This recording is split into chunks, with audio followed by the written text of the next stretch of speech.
A story about Joseph Kingman, a true force brought forward by the basic human intelligence to survive and the nature to question and oppose the ideologies of those who claim sanity. Joseph was a small boy growing up in a cottage on a farm on the outskirts of a town where only small things happened, predictable like clockwork. The small number of people who occupy this town remain in their routines and rarely think of anything outside of their own town's existence. Joseph's father is an antique rescue and restoration man. He fixes the broken things, he finds the problem, repairs it by gluing the stuff up, and sells it or gives it back, Joseph would always have to explain.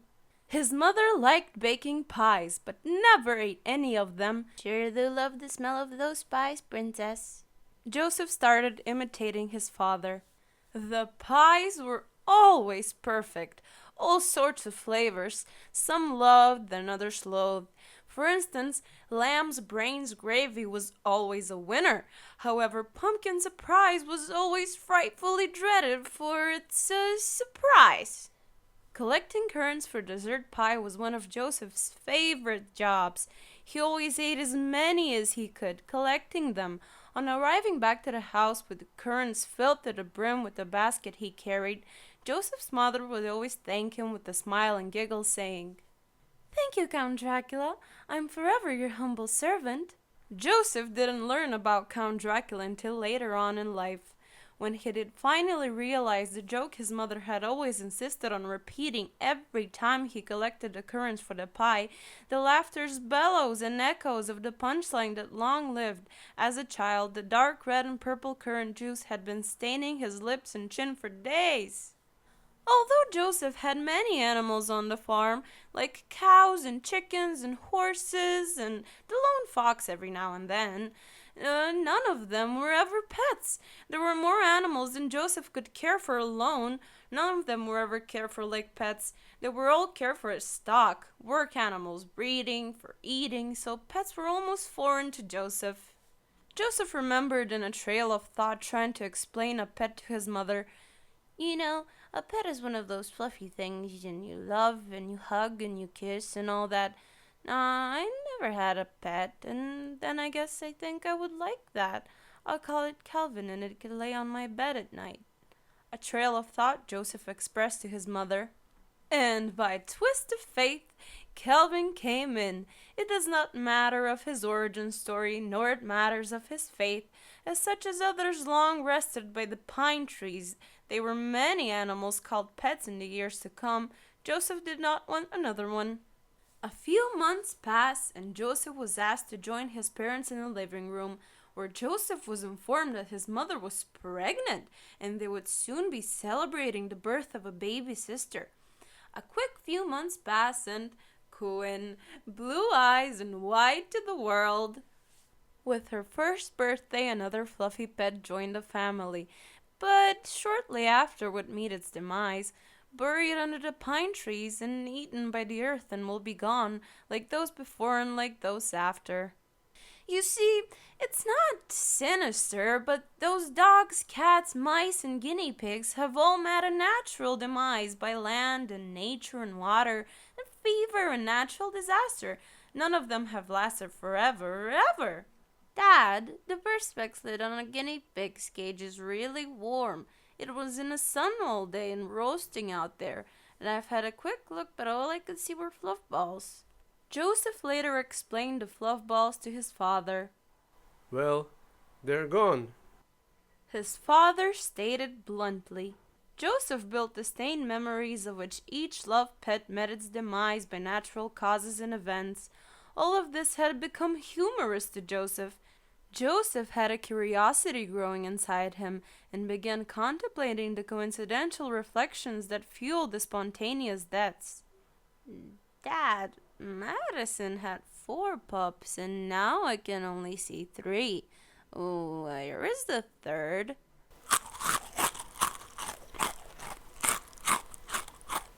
A loud crunch comes from the corner of the dog's shed, staining the brain with an image to never forget. Madison had ate her own newborn puppy. Over the next few weeks, she continued to eat random items and the behavior excelled anything healthy. The dog was beginning to eat her own shit. She was put to rest due to thick venom poisoning her brain. Chapter 2.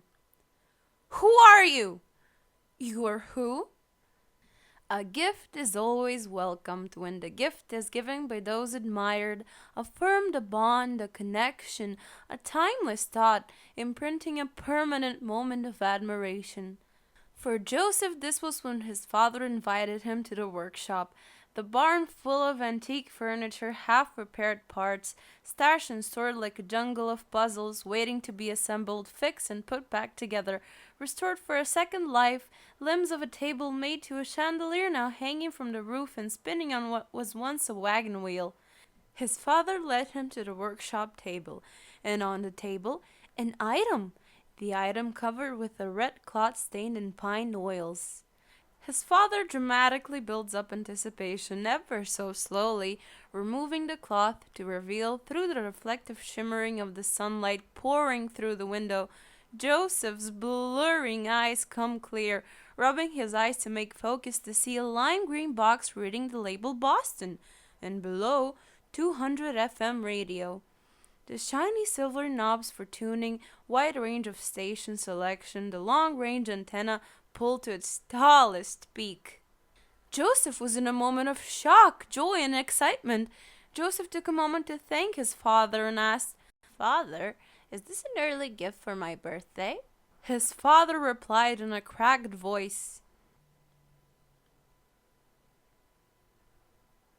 clearing his throat.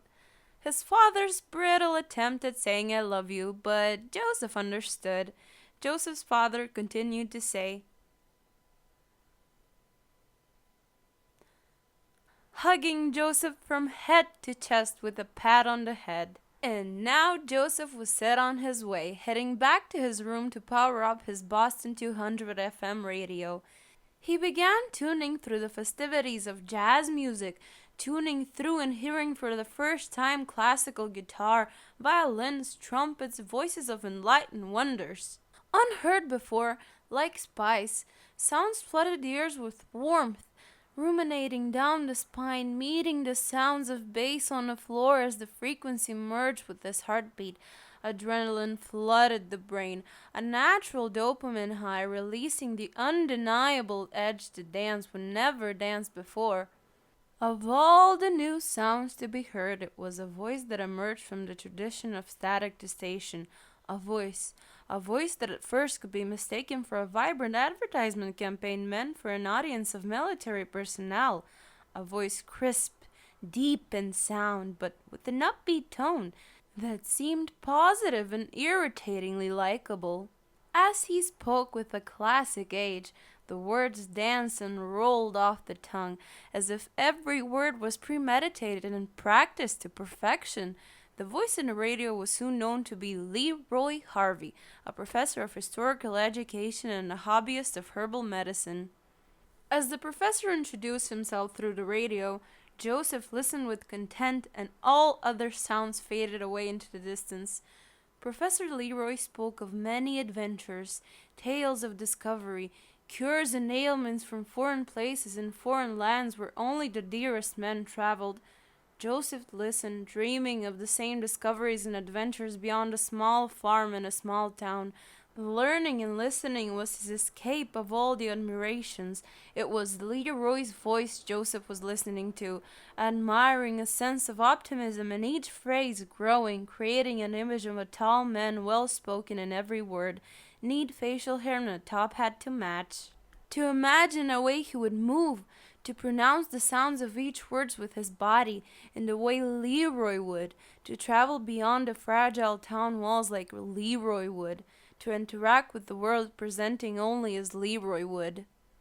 Who are you? I am you.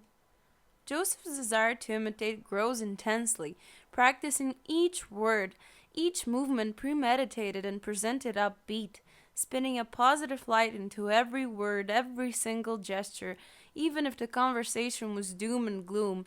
The punctuality expressed would express the emotional intelligence of a person beyond their own years. And now practiced and perfected. Who am I?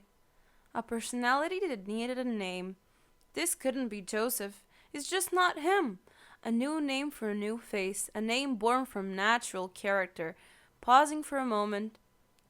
Hello, Joe. Joseph greeting himself in the reflection of the bedroom window. Joe was a name that seemed simple enough. Joseph went to work building on an outfit for his new personality and alter ego, Joe. Of course, his mother was happy to help him when he asked for materials to make a mini tuxedo. Helen asked, "Why a mini tuxedo?"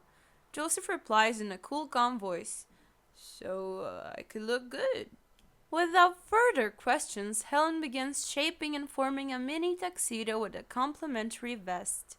The old paper design lays spread out as the materials are cut from old curtains, the material that his father Mark had brought from the markets only weeks ago.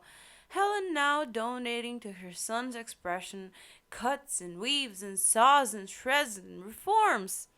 When Joseph's father came in to see the carnage, Helen stated in a giggling voice, "Don't worry, dear. Those dreadful curtains were never going to hang from these walls." Helen and Joseph giggle in a memorable moment. Mark pauses and slowly turns around and creeps his way out of the room. This infested the giggles to become hysterical laughter. They both roll around on the floor holding their bellies for what seemed to be an eternity. Finally, after hours, Helen had finally finished. She made a reversible dark tone green jacket with a deep purple lining the inside, purple slacks with matching braces sewed to the seam. The white boot covers gave a sense of gangsta. However, the complementing vest gave an image of sophistication. It was fashion perfection. Joseph's arm slid into each sleeve. The sensation of the material on his skin was transforming. Each leg glided into position, representing an ascension.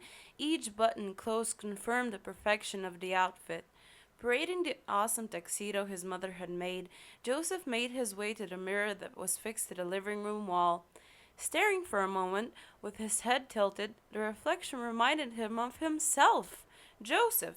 Joseph decided that this face was not his face. It was not the face of Joe. He had to make a way for his alter ego, Joe, and Joe would need a face.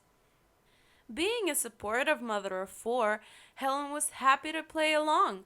She provided a powder patch and mascara, and seeing Joseph apply it to himself was humorous to Helen as she watched on. Joseph, now as Joe, presented himself to Helen in a flare. The black patchy eyes, pale white thick powder, green eyebrows and touch of rose on the cheeks. The surprised turnaround jump-scared Helen and caused a hiccup laugh that she had to swallow quickly to save any embarrassment. The fully formed Joe, now and forever, shining brightly in his glory. Joe turns to Helen, greeting her for the first time in a spontaneous personality. "Hello there, Helen. I hear you've been good to me, with cups of love and plates of hugs, keeping away those nasty bedbugs." The fashion and form of Joe, as twisted and turned, was distorted and deliberate. He started with each word as if he plucked it from the air with his fingertips. Premeditated words blend with movements as he awaits her reply. Proud and happy, Helen reciprocates. Helen directed Joe to, "Go show your father." So he does, making his way to the shed, Joe now knocking on the workshop doors filled with anticipation of his father's reaction. "Tappity tap tap," Joe said with flair. Yeah, come through. Mark was sitting at his workbench. As Joe approached, the smell of stain filled the air, and Mark turned. Wow, hello you. Mark welcomes Joe. "Hello, Mark. How's the work?" asked Joe. Good, but I do have to ask, who do we have here? I never seen this one before. Mark leans over to ask, Who are you? as he plays along to the show and tell performance. "Joe," with a close reply. Joe. His father repeated, "That is me. Now you see, this is me, happy like a buzzing bee."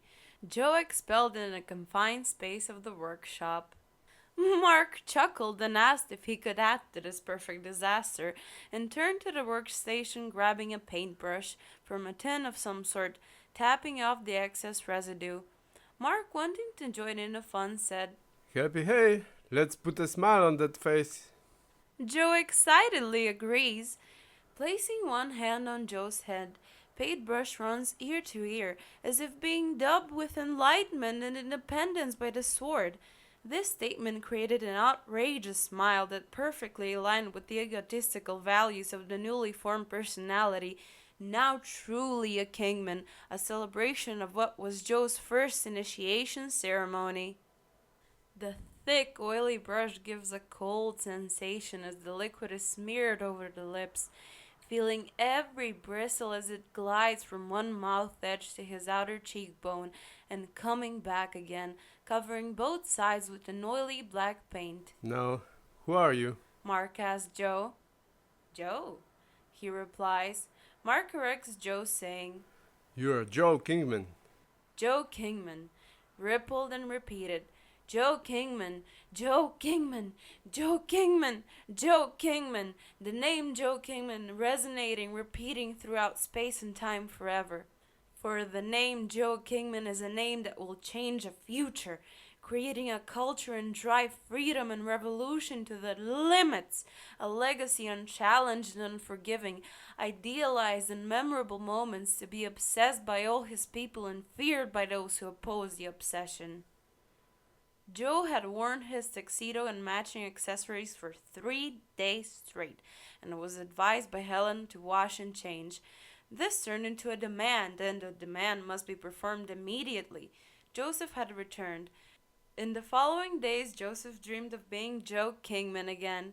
What he would do, who he would see, what the future will hold, how to represent Joe as his small world dramatically expands and develops new thoughts and ideas.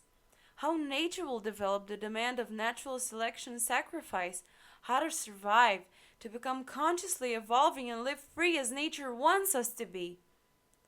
One day, like all the other days, Joseph's father was out on a market hunt.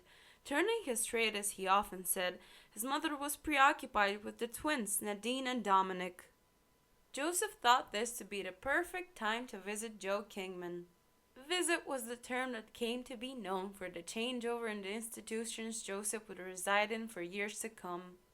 Same as he prepared in recent events, the tuxedo slipped on, face makeup applied, and Joseph went on a hunt for the final phase of the transformation ceremony, finding his way through Dad's workshop in a dim light fluttering through the window.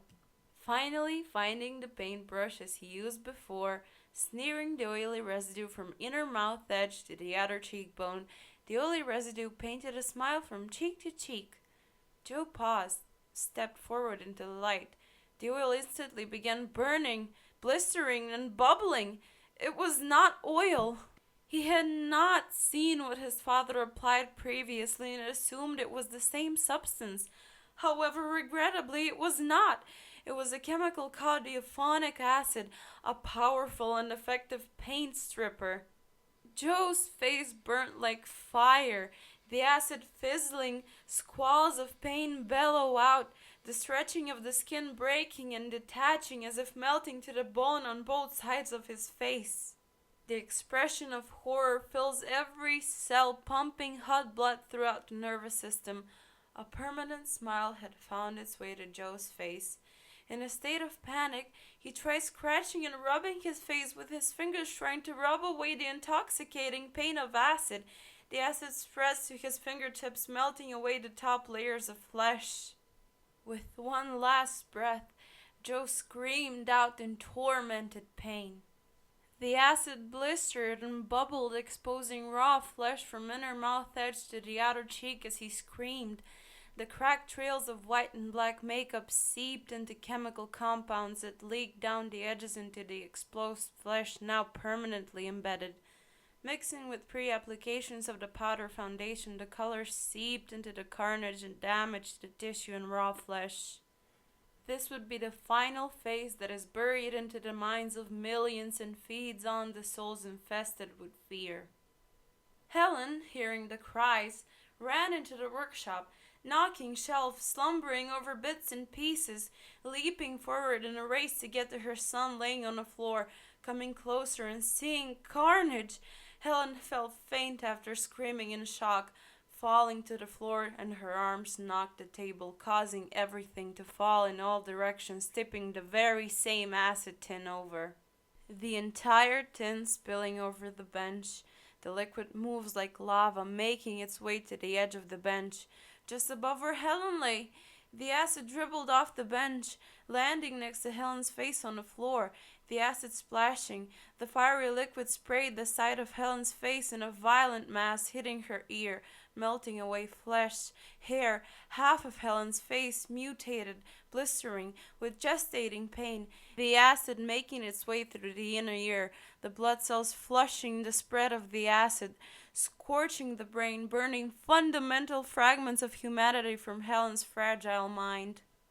Helen could only inhale air as she threw back her head in pain, twisted, bent, frozen in pain. The fear forced every muscle to be squeezed, filled with terror and torment. As she lay there fading into darkness, Joseph remained unconscious and unaware of the misfortune that had followed his experience. Helen, seeing him there, let out a scream of pure mayhem and fell unconscious. A misfortune that life has exposed with the trail of natural events, the smell, the taste, the unshakable dread of life before death moment. As they both wheeled in pain, help faded into the land of dreams. Joe remembered seeing stars fill Joe's eyes. Then darkness came before the light filled the room, timeless like a dream, nightmares in the dark corners waiting for the opportunity to be dreamt. This would be known as the second near-death experience. Regrettably, this fate sealed Helen into a spiral of pain and misery, facing a disconnection to her family and life itself. As the medical report later read, Helen shows two sides of life. One still had hope, love, care. The other, bitter, dizzy, and foul, willing to rely on chance, gambling at the edge of life. Aggressive, impulsive, unpredictable, Helen has harmed herself and others. Maximum security required. As for Joe's faith, this was only the beginning. Chapter 3. The Death of Our Father. Laying in a white bed with white sheets and white walls, a boy with scars for life, recovering from a serious injury, shadows himself from the light. Only once was he heard to speak. Turn it off. Cracked and rumbled, broken voice filled with irritation and dislike, the lights permanently kept dim therefore and after. Consumed by pain, every expression was forced through a burning reminder of healing flesh. With the absence of normative interactions, words became useless. The greeting of nurses, passing of doctors became like plates of windowed glass, thin and transparent, moving past in moments of time.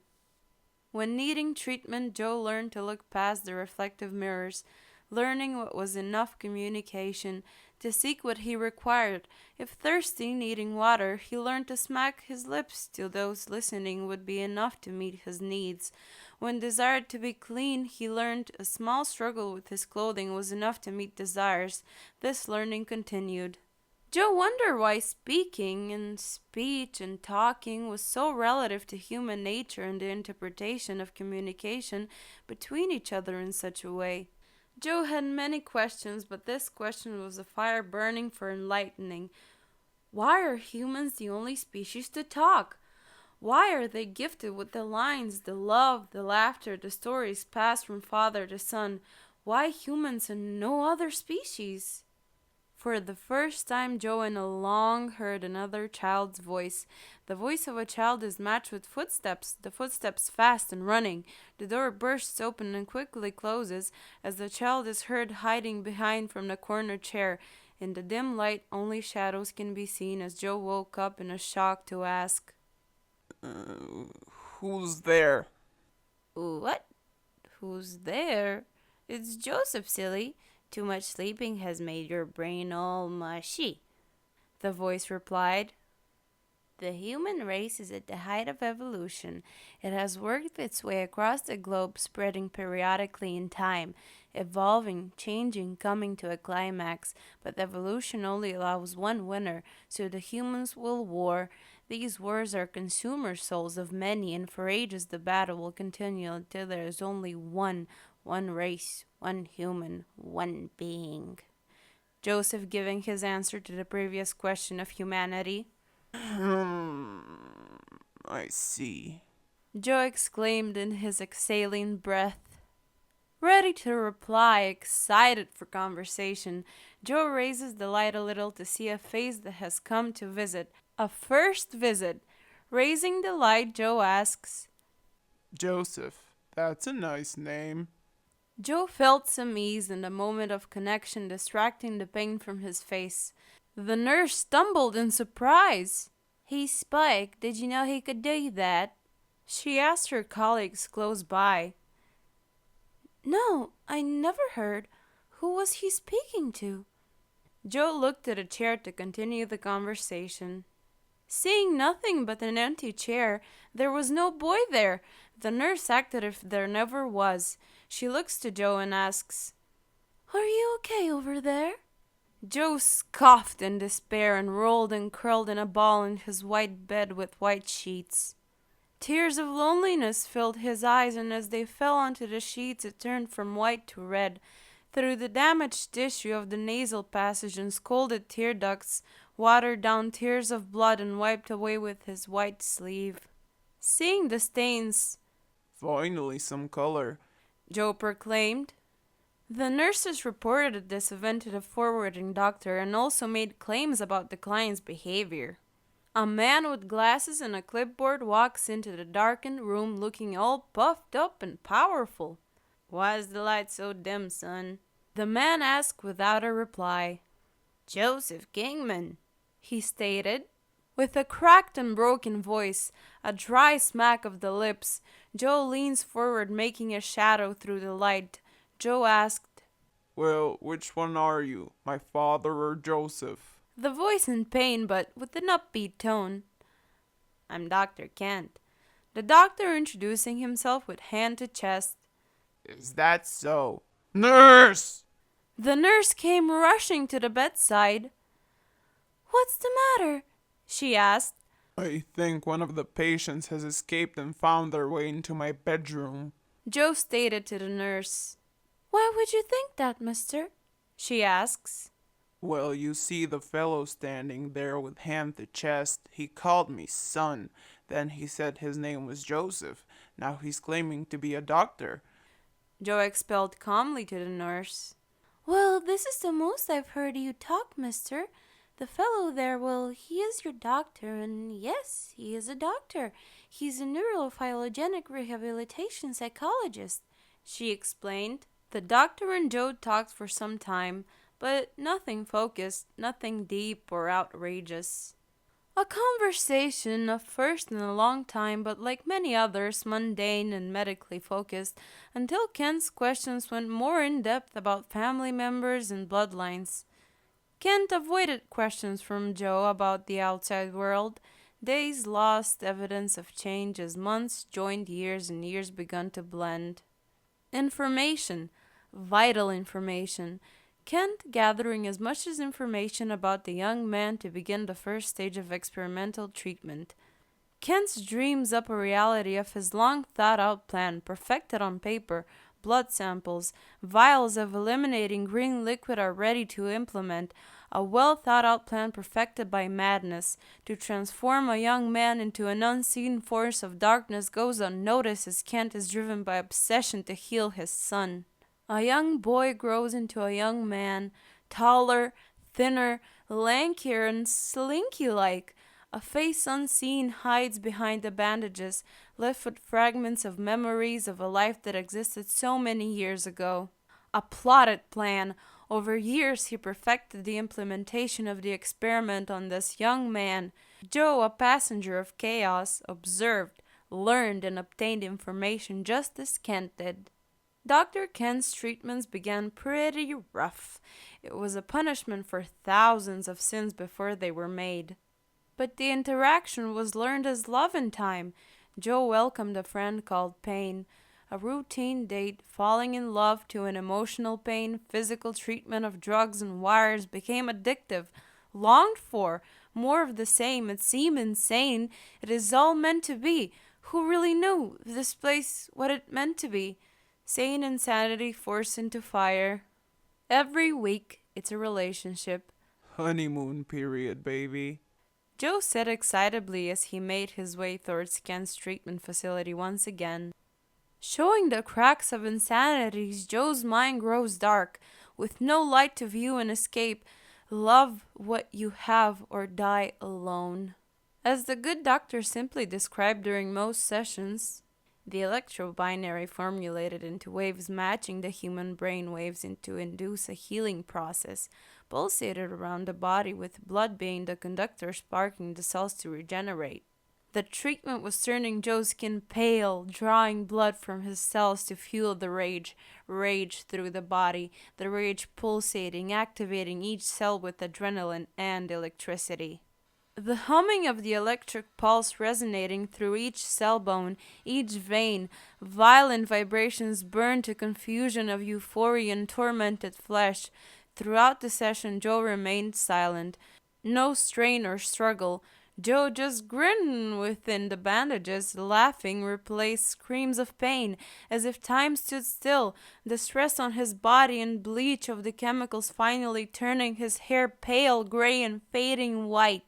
Lethargic, unable to move, every muscle worked and pounded, he is limp, numb, left without much care. His transporters dragged Joe to the cleansing chair. Powerless to defend with his body, weak, he is thrown backwards, dunked into green compound, made of the doctor's discretion. As if in slow motion, the chair falls backwards into a tub filled with unknown goop. The doctor's face lights up with excitement. A rapture, my boy. The doctor Kent states in a deep, ominous tone, greeting his hand to Joe's forehead, dunking Joe further under the goop. As Joe struggles for breath, the slow rising bubbles reach the surface. The bubbles pop, screaming with his fighting breath until silence. Under the goop, his eyes fill with stars. The last breath leaves his body, familiar already, eases his body into the third near-death experience. Eternity in moments fragmented by the pulsating brain reaching for life. The goop parts as Joe arises, gasping for air, throwing himself to the side of the tub. The goop dribbles down to the floor from his hair. Joe's hair now green from the chemical formula. Without care, his feet drag along the ground, reaching his room. He is thrown back into the darkness. The sessions of infusion to heal broken cells became frequent, a daily routine becoming expected, until one day they just stopped. No apology, no goodbye, nothing, not even a see you later. Joe stated aloud when the doctor didn't show for the third day. For all the pain, you're just gone. For the first time in a long time, Joe felt rage. Rage that filled his head. Rage pumped his heart.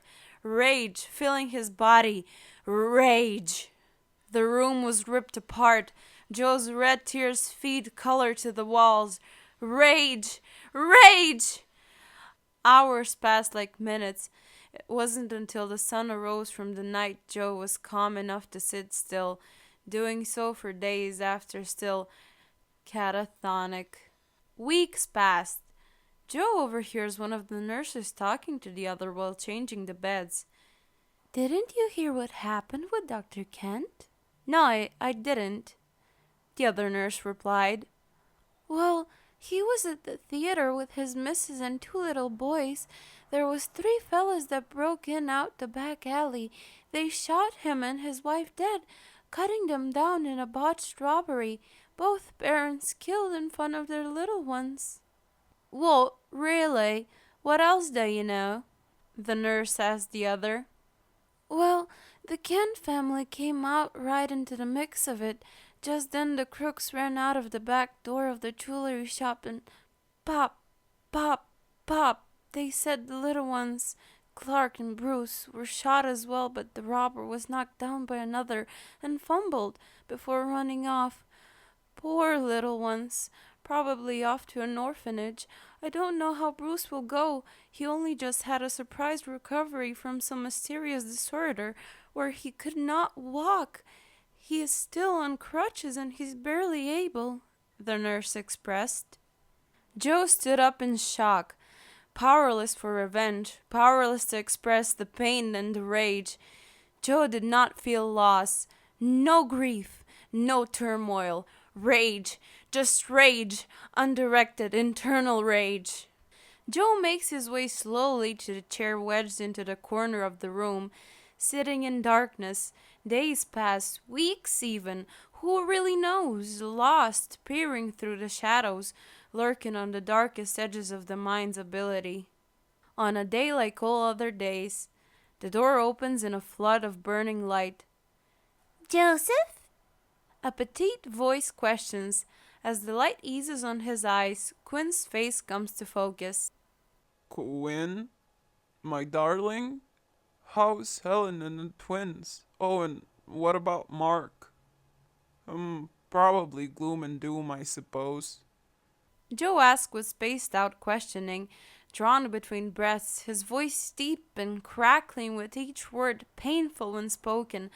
However, behind the words and the pain, an upbeat tone drowns out the frightful observation made in the shadows as he spoke.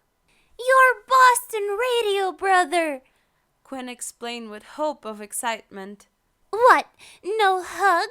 No kiss? Just because you're ugly? Pucker up, mister. I love ya. Quinn, playfully covering Joe with kisses, threw the bandages and green hair that covered most of his face, dampening the contact. However, he still felt an impact of a place called home. Crying in laughter as they joke and rumble like siblings would, a moment of peace, a moment of clarity that meant everything will be all right. Quinn would often catch the bus to the recovery unit to visit her brother and mother, until one day her mother no longer recognized who she was, lashing out in violence and crazy profanities of wild prophecies of a world at its demise. Not long after, things changed and time was spent differently. 1 year passed to the next. Routines and mundane requests were made. Her brother moved to a unit closer to the family home. It was in these visits that Joe learned their father had been jailed for a botched robbery, where innocent people were killed in front of their children. Bruce, a boy in a wheelchair, and an older son, Clark. Bruce and Clark, another story to be told. One born on another world, the other born with the path of life and love and humanity, one who raises to the heavens and seen as God, and the other brother fallen, hidden in the shadows. Healed by his father's work, he walks again, later returning with a major world-changing cure for infections, becoming a billionaire by day and indulging in the shadows of the night, both victims to justice. Joe's father, Mark, claimed in the courts that he was trying to raise money for his dying wife and sick child, trying to pay for hospital bills and treatments. His father also agreed that Dr. Kent's experimental treatment sacrificing his humanity to the side effects of death, including his own life, faded away like a burnt-out candle, stumped out as a witness to crime. A father he was and always in our thoughts. However, before his death is not to be dismissed so quickly. His story led to unfortunate events that must be told for Joe's story to be unfolded. During his struggles, driving back and forth, questioning each day, Mark often asked the air, Where's the money going to come from? I could work, move, but the kids, I can't afford the sitter. Shit, I'm struggling to pay the gas and dinner. The kids are getting thinner. Mark often mumbled to himself during the drive. On a day like all the other days, Mark would meet another woman, young and pretty, fun and on the run. It all began when Mark, driving, questioning the very air he breathed, life seemed hopeless. The rain begins to fall on the windscreen, the fuel is running low. Stopping at the station for gas, Filling with what he had in his pocket, Mark goes to pay for gas like every other time, only seconds pass. Jumping in and starting the car, driving on a wet road into the distance. Please don't kill me. A voice squeaked from the back seat under the old dusty jacket. Mark jumped, swearing out loud, holding his heart. What the fuck? Who the fuck? Mark questioned, already knowing it was a female from the voice. A young woman tries to hide, pulls her head out from under the dusty jacket, covering herself the best she can. She uncovers her face, a pretty blonde young lady shades her bruised eyes, blonde and beautiful. Mark asked, What's going on? I'm so sorry. It's my boyfriend. He was hitting me and I needed to get away from him, mister, so I just started running. I'm sorry if I scared you, mister. The girl apologized as she explained. What's your name? Mark asked. I'm Harley, she stated. I'm Mark. They got to know each other a little better on a drive. The situations that arise are how we fight or take flight. Mark enjoyed the company, so he drove and just kept driving, forgetting all directions. The tank read low and the sun fell to the horizon. Harley and Mark made their way back to the family home, being just what he needed and what she needed, an answer to his prayers, a person to help, someone to be there. Harley's company was great, but she was a rabbit. She often had explanations to what this meant, but this one was, I'm a rabbit, you see, running, jumping, and always moving, you see. It may look pretty, me jumping, running, and looking free, but I'm not free, rather always escaping, jumping to the air to escape the snakes, running on the ground to escape the birds, dashing between trees to escape predators and unknown enemies. But still, I feel pretty, jumping, running. I love the rush of dashing past and under and over everything else as it seems to move ever so slower than me. Harley became very comfortable in the home. She always had a sense of shameless behavior, whether it being saving money but stealing toilet paper from the public toilets, or walking in underwear to the clothesline, taking the neighbors' coupons, or doing reverse charity stall. She was always the funniest at night, pretty clever and super bright. Mark was falling in love. Quinn was falling in love. The twins had already fallen in love. But you can't keep a free spirit held down. A rabbit will run for freedom and for fun. Harley and Mark had a fun time, but with Harley's connection to the underworld of crimes, she contacted a friend of a friend, whose efforts to help led to his demise, incarcerated for crime that left 2 people dead and 2 children without their parents. Guilt led to his end, hanging from the jail cell. Harley ran, the twins cared for by Uncle Tony and his wife. Quinn ran and often found her way back to the family home. For years, the house lay in decay, the animals long gone, the work shed burned to the ground in a fit of rage her father had some time ago. Quinn would often reside there for days, hoping her only friend Harley would return, until one day she did. On a day like all other days, Quinn looks to the dusty driveway, seeing a figure walking towards the house. Hips sway side to side as the person came closer. Harley! Quinn stated, running to her open arms. Harley had returned. Quinn and her would reconnect. Returning to the family home, Quinn and Harley's care and Harley becoming a mentor for Quinn. The scams, the sins, the magic, the glitter, glamorous lines, the life of a rabbit. These are the years that formed the name and the life of Harley Quinn. Helen was unvisited and unloved and alone. The touch of human flesh became a wasted dead land of wishes. So she plundered, taking her time to form, to collect, to grind, to make ways to the bars, whose suits and white walls Helen grew hope. I hope of more, to plunge into the future and master a purity of chance. Yes or no, black or white, I do not want to hear excuses. It is do or die. I vow with rage and vengeance as my power, I will be the master. Helen raged on, and the rambles faded into the distance of time. Many years later, the unit in the hospital burned down to the ground, with faulty wires being the cause. Some survivors returned after rebuilding, but Helen's body was never found. Chapter 4: Cause of Nature or Curse of Nature. Thank you, Tesla, for the radio.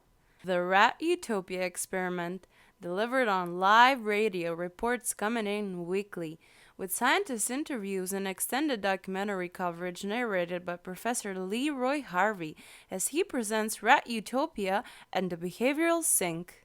Dominated and submitted, the divided, the rejects, the beautiful ones, social groups take form. Leroy described the Rat Park Society with intermittent investment. He stated that they have been provided with a safe place away from elements, predators, supplied with food, water, and an addictive drug called morphine. The experiment was for one reason. What would overpopulation in this environment look like? The caged pen built like a small city. As Leroy Harvey beautifully described, the behavioral sink began when the population hit its peak. Different personalities fight for dominance.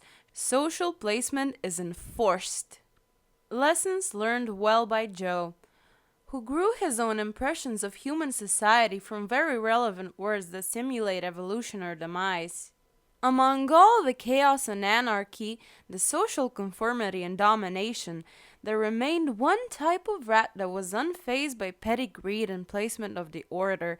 There were the beautiful ones. The beautiful ones remained unchallenged, unfastened by the surroundings. They remained happy and healthy and beautiful. The beautiful ones are representative of the beauty that the species could achieve, something to save as their world fell apart and decay, death, disappearance, and desperation. In the final report, they all fell, driven to the edges of hell in their own extinction. The experiment was terminated. Concluding that population growth is unsustainable, even under perfect conditions, an unforgettable impression of human society. In A Course of Nature, Joe was transformed to a new facility. The brochure read, Our Chrome Asylum, a place of recovery for those needing humanity.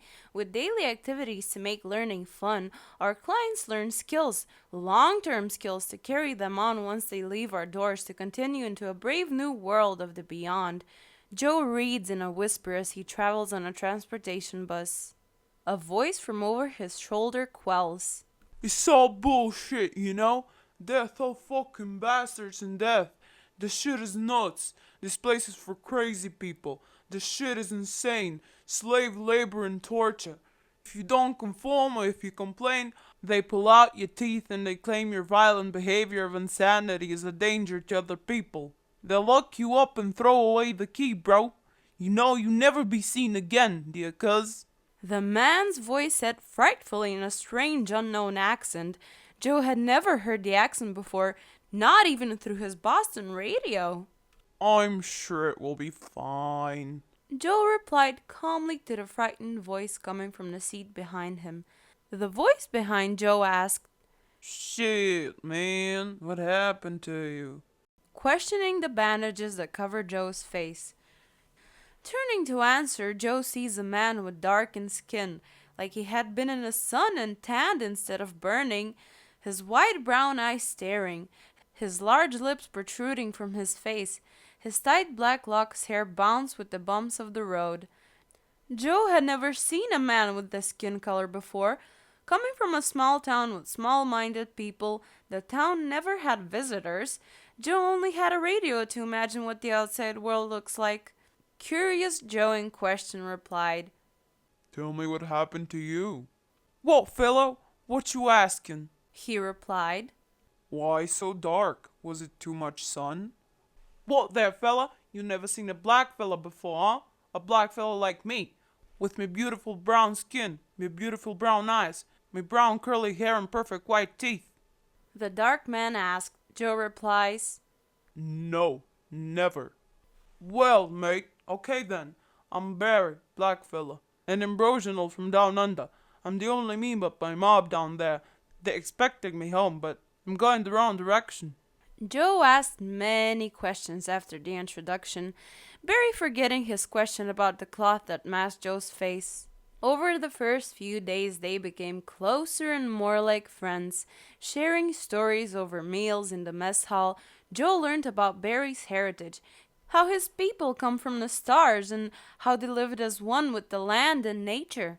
Until one day, like all other days, his people were tricked when they offered kindness to a herd of lost floating souls on the sea, welcoming the white spirits on the lands. The white spirits were not lost souls, but dark entities that seek to feed and consume our lands, our people. We learned of dystopia. We learned the meaning of greed, domination, of death. My people slid into the land of dreams, walking in the stars until they find a home once again. Barry liked to talk a lot. Fast paced and quickly spoken, his language sometimes hard to understand, however, his stories were always intriguing. Through the daily educational activities, Joe also learned of cards and gambling games, how to sew suits, quilt dresses. He learned yoga to relax the mind, earned extra coins for treats by making typo craft gifts sold to guards and inmates. Some really good pieces auctioned to charity.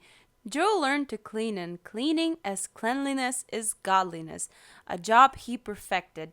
Joe learns to play poker. The game helps focus his body to relax his mind.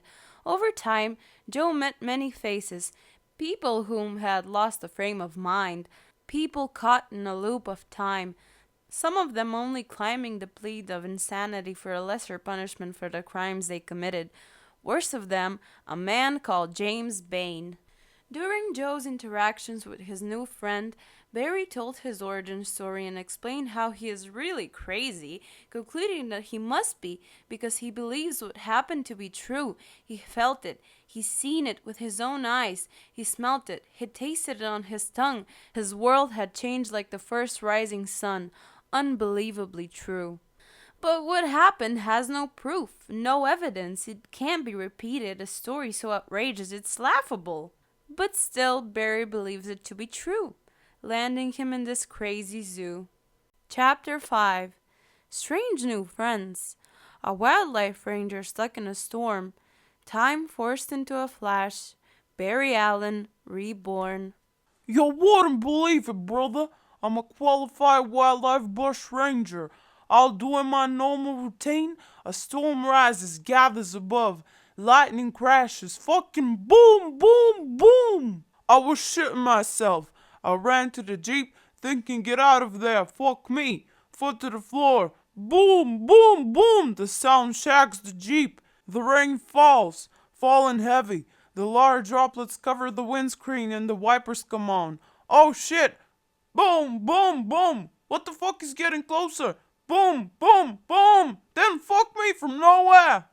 The world's biggest fucking kangaroo was right there next to me. The fucker was massive. Then boom! The fucking thing hit the Jeep, flipping it to the side. I'm thinking, fuck me, the fucker must be hurt. Then a flash of lightning hits the Jeep, cracking the windscreen. I see the beast light up, its eyes glistening in the reflection of the light. Then it leans back on its tail and with its fucking massive legs kicks the Jeep, sending us rolling down into a gully. I climbed out the broken window, thinking it was gone. Then I hear boom, boom, boom, snap, bang, boom, with the breaking of the branches in the trees. The fuck? He was chasing me, so I ran, boom, boom, boom. Is that the fucking roar, the sound of my heart beating?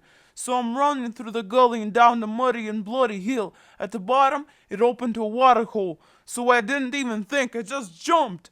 But you wouldn't believe as I jumped, I was struck by lightning. An electric lightning bolt hit me and forced me down deep into the water hole, down the bottom. I'm thinking I was going to die or already dead. Eels swim closer, groups of eels biting each shoulder. My body moves along the water's bottom, across the water rocks, up the water's edge. The eels flipping and flapping, waving. They leave me on the water side. Snakes sliver over my body like I'm a part of nature, like I'm a warm, bloody rock. There I lay still, used, until boom, boom! I sat up covered in mud, slipping and sliding to get out of the mud. I feel something new. reborn or some shit like that, you know? The boom, boom, boom! Ah, fuck me. So I get up and I fucking run. I run fast. Boom, boom, boom, boom behind me. Run! I reckon this thing gonna get ya. I can go faster. Run, Barry, run! I try faster and faster. Vroom, faster I go. Bullshit, fuck me, Barry. Run, fuck Barry, run, I said to myself. Boom, boom, boom, it's right behind ya. Faster, Barry. I remember, all turned to a blur. As I run faster, all seemed to disappear into light. Silence, and then I stopped running. I was naked, in a place I didn't know, flashing lights surrounding me, my heart pounding. Then bang! I'm tackled to the ground by some big fella in a SWAT suit, bagged me head and dragged me here. Crazy, right? Not so crazy, as Joe would soon learn. Master ingredients for the game of poker, an annual tournament, a yearly event of poker to involve all qualifying inmates. Joe learns that facial expressions are a key factor in the art of poker. The cloths and bandages that cover his face need to be removed. For so many years, the face hidden behind healing wounds and emotional damage. Little did Joe know his face had long healed, concluding all affected areas had been healed days after Kent's experiments ended. The tissue had healed, but viscous scars remained. Joe had the faintest memories of Kent's experiments. The memories slowly faded into dreams, leading to the land of nightmares. The experiments had exponentially increased the healing factors of the skin, organs, blood cells, but the healing had its limitations. The affected wounds would heal but not regenerate, turning wounds to scars. Limbs could not be regrown. Broken bones healed in moments, cuts closed in seconds, but the evidence of injury remained. You see, it was the nurses who were afraid of Joe's face. It was a reaction of repulsion to scar tissue that embedded a permanent expression on such a young boy's face, so they covered it up and hid it from the world. A face to embrace a new race of carefree people. Joe hears the whispers of gossips echoing down a long hall. The Kent files had led to an investigation with evidence of home experimentations found at his address after his death. Radioactive materials ceased. They contain a foreign compound named kryptonite. They got all this other equipment for who knows what. Kent had his own reasons for doing what he had done. His boy Bruce had been injured in a backyard tragedy, falling from a treehouse that was high up in a tree. However, one day, like all other days, Bruce climbed to the top of the treehouse onto the roof. As Master Bruce waved to the imagined followers below, as he sang out, "Hello, my people! I am the king of the castle!" He fell, falling meters and almost to his death. His undies had broken some of the fall as they held to a branch before the elastic gave way. His spine had been damaged and he could no longer walk. For months he was unseen. Then he was miraculously healed and walked again. But as fate would have it, his father died, and so did his knowledge of Bruce's healing. Even if it was the work of God, you still need a witness. But with all that equipment, who knows what he had done to that poor little child? Conversations overheard in passing moments and investigating interviews with the nursing staff and psychologists that cared for Joe. Before his unmasking moment, standing in a mirror's reflection, a moment of silence is disturbed by an image over his left shoulder. Bane stands behind him with a vicious look of sin in his eyes. Bane says, "You can't play poker in that mask. Where's your fucking face? Show me your face. Show me your face. Show me your face." Joe replies, "Fuck off, dickface." Bane rages at such a simple insult, changing at Joe and grabbing Joe's head with his big fist, smashing Joe's face into glass. Joe is shocked and laughs. "What the fuck? You think this is funny? Fuck you, funny man." Bane spits verbal insults as his fist clenches for an uppercut. The brute force lifting Joe off his feet. his bottom jaw smashing to his upper lip without haste. Bane pulls back. The force of 10-ton trucks hit Joe's face. Teeth cracked and broke. Blood fills his mouth, but no pain is felt. Broken he is, but in pain he is not. Joe on the floor against the wall spits the blood and teeth from his mouth and says, "Hey, Bane, is that all you've got?" Bane raged, charging again.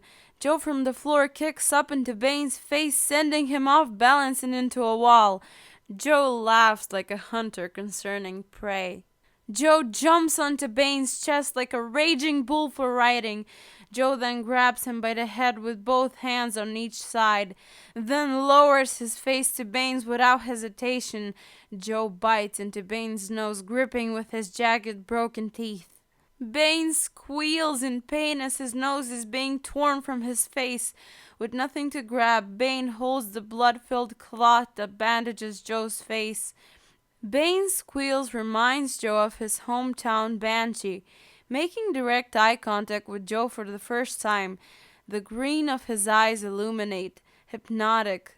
Bane pulls the red-stained cloths and bandages, peeling them from the fresh wounds and coagulated blood on Joe's face in an attempt to keep his nose from being ripped off. As Bane's nose is removed from his face, so are the bandages covering Joe's wounded flesh, revealing Joe's unseen face, exposing a freakish flesh of a smiling man. Joe laughs at the victim yet to be.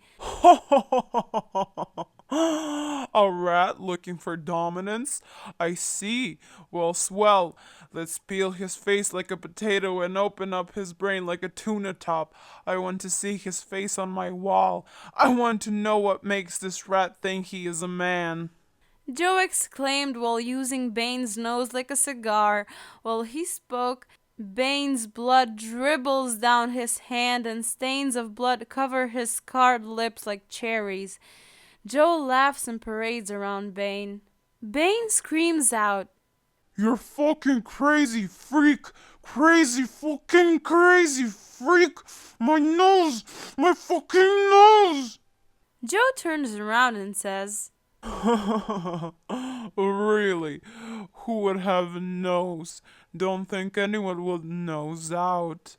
Joe then violently smashes his foot into Bane's mouth, then stomps down hard to the ground, forcing Bane's jaw to dislocate, followed by his face as his head hits the floor. By this time, alarms have been set, alerting staff and over the speaker, "Crisis in room 102!" As guards enter, both men lay unconscious on the floor of the cell. Hospitalized and operated on for hours, both end up with new additions to their face. Joe's broken teeth mended with silver fillings and his wounds rapidly healed. Bane now fitted with a breathing apparatus permanently strapped to his head, breathing through tubes attached to his face. Bane never to make eye contact with Joe again. Chapter 6. The Escape. The start of a long game of the rabbit and the fox, always one to rescue the other. Leading up to the great poker tournament, entertainment was invited to rehearse in a hall where the games are played. As advertised to the participating residents over the speaker system, a circus act, one to bring magic and wonder, to provide entertainment in the intermissions. Our inmates are sponsored by private founders, whose generous donations are put towards the asylum's rehabilitation programs. Each qualifying inmate is sponsored by an individual who remains unknown for privacy and confidentiality. Winners are pampered and entitled to participate in programs with entitlements provided, a key function for successful transaction back into the world.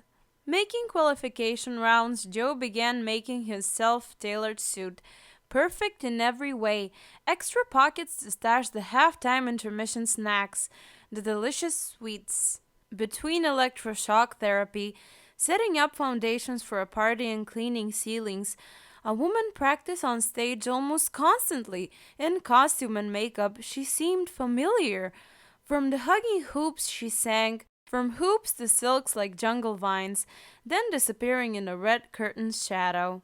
Little did he know, Quinn now going by her alter ego Harley Quinzel. She joined a circus that will soon entertain those at the asylum where her loved one is held. Was joining the circus a coincidence? Doubting so. More so by intelligence and dedication. Harley gaining the place of an acrobat over just a few small weeks. She infiltrates the asylum, copying security cards. Sometimes she pretended to be a psychotherapist. Was this out of curiosity? Maybe so, but she filled the role just like any qualified person would. She plotted an escape for two while mastering circus arts and gymnastics. During her travels, she learned a lot. Powered by love, she learned the art of scamming cons too.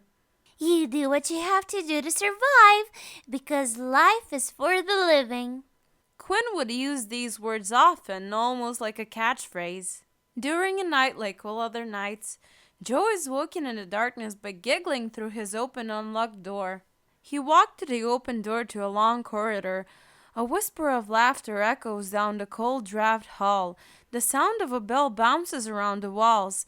Joe passes by Barry's room, looking through the small box window to see electricity shaking Barry violently. There was no headpiece, no wires, just straps holding him down, as the blue electric current sparks shooting trails of light all over his body in a self-contained electric storm. Am I dreaming? Joe asked himself.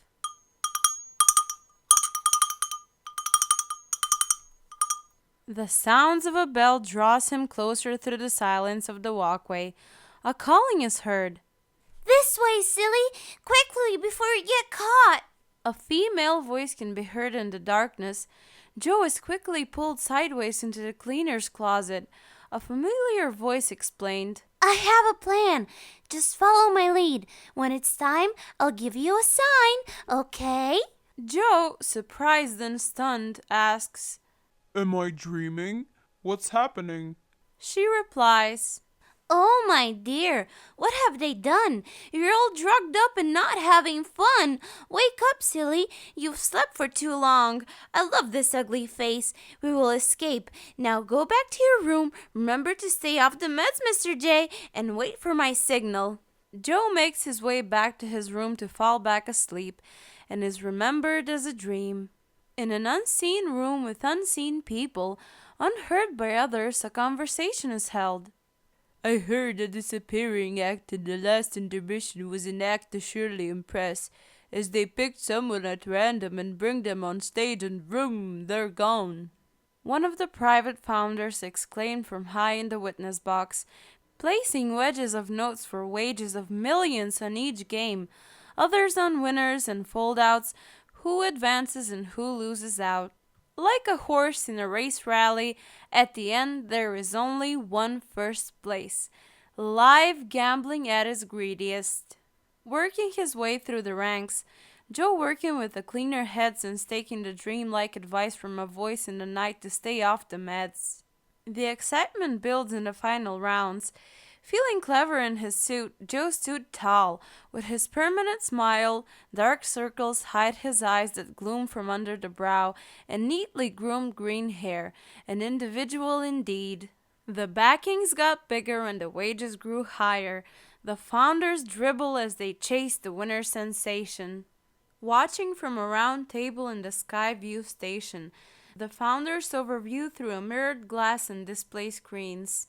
4 Packer tables turned to 2, 2 to 1, last table and still standing. Joe joined the last remaining contestants at the final table. The intermission begins. The act opens with lights and glitter and glam. One act follows the other, until drum rolls lead to popping balloons as ribbons fall from the roof.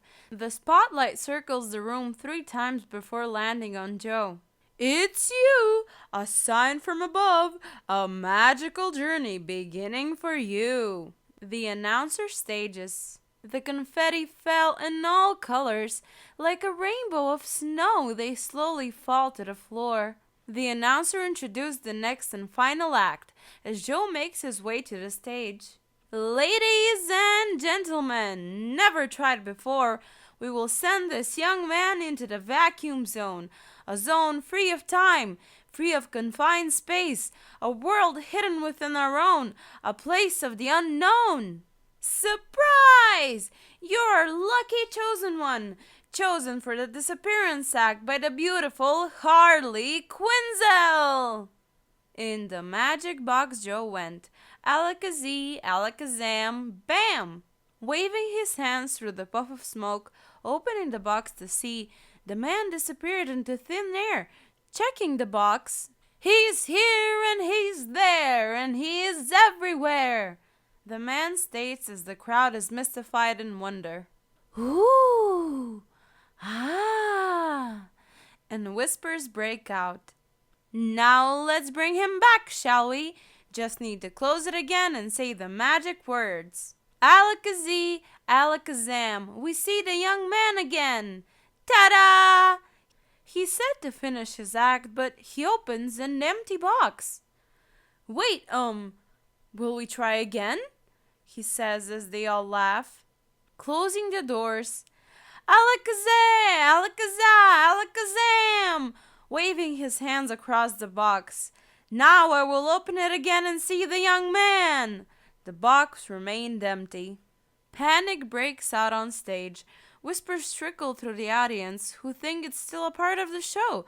The magician states, ladies and gentlemen, the young man is gone. The audience laughs. No, really, he's gone.